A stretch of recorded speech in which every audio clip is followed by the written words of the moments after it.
What if I told you one man printed over $200 million in fake US 20s and barely spent a night in jail? This is the story of Frank Bourassa, the Canadian mechanic who became one of the most successful counterfeiters in history, tricked the US Secret Service, and slipped through the system almost untouched. Frank wasn't born into crime, but trouble followed him early. He was smart, restless, and hated authority. In school, he was a troublemaker. As a young man, he was always hustling, looking for the fastest way to make money. Small scams turned into bigger ones: stolen cars, petty theft, smuggling marijuana across the border, every time authorities got close, he found a way out. A new identity, a new hustle, or just disappearing before they could pin him down. Frank Bourassa had a pattern. He always stayed one step ahead, but nothing compared to the plan he eventually came up with, the boldest scheme of his life. He decided to counterfeit US dollars, not just a handful of fake bills, but enough to shake the economy. His target, the $20 bill, the most commonly used note in America. Most counterfeiters fail immediately. The US dollar is packed with hidden features: special paper made of cotton and linen, colored fibers embedded in every sheet, micro-printed text, raised ink, holograms, color-shifting features, and watermarks. But Bourassa wasn't interested in shortcuts. He wanted perfection.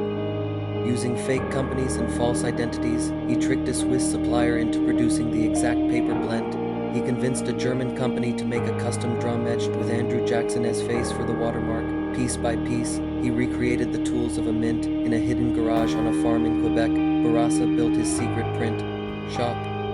Heidelberg for color presses, embossing machines, numbering tools, and specialized inks. It looked more like a government facility than a criminal workshop. And then the bills began to roll out. His 20s weren't sloppy fakes, they were nearly perfect. They passed in banks, casinos, stores, and vending machines. Buyers were lining up, and the operation grew fast. Soon his fake cash was showing up in Florida, Las Vegas, and far beyond. By the time law enforcement realized what was happening, Frank Bourassa had produced over $200 million. But just like in his earlier life, the authorities were closing in, and just like always, he had a plan. In 2012, the Royal Canadian Mounted Police and US Secret Service raided his girlfriend's home. They found some of the operation and enough evidence to put him away for decades, but the majority of the counterfeit bills were hidden. Without them, the case wasn't complete. Instead of running, Bourassa negotiated. He offered to hand over the counterfeit fortune in exchange for freedom. No extradition to the United States, no massive prison sentence.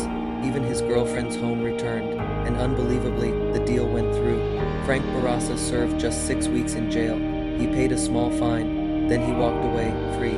But here's the part that still haunts investigators: around $49 million of his counterfeit money was never recovered.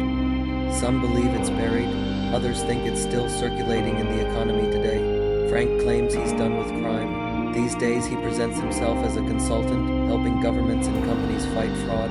It's a strange twist: the world's greatest counterfeiter now selling his knowledge to stop counterfeiting. But his entire life has been about deception, reinvention, and staying one step ahead. From petty theft to smuggling, from fake IDs to fake money, Frank Bourassa always found a way to bend the rules and avoid the full weight of the law. And that leaves us with a question: did Frank Bourassa really leave crime behind? Or is he still playing the game, hidden behind yet another identity, waiting for the world to catch up? Because if history tells us anything, it's this: Frank Bourassa has always been just out of reach, and maybe he always will be.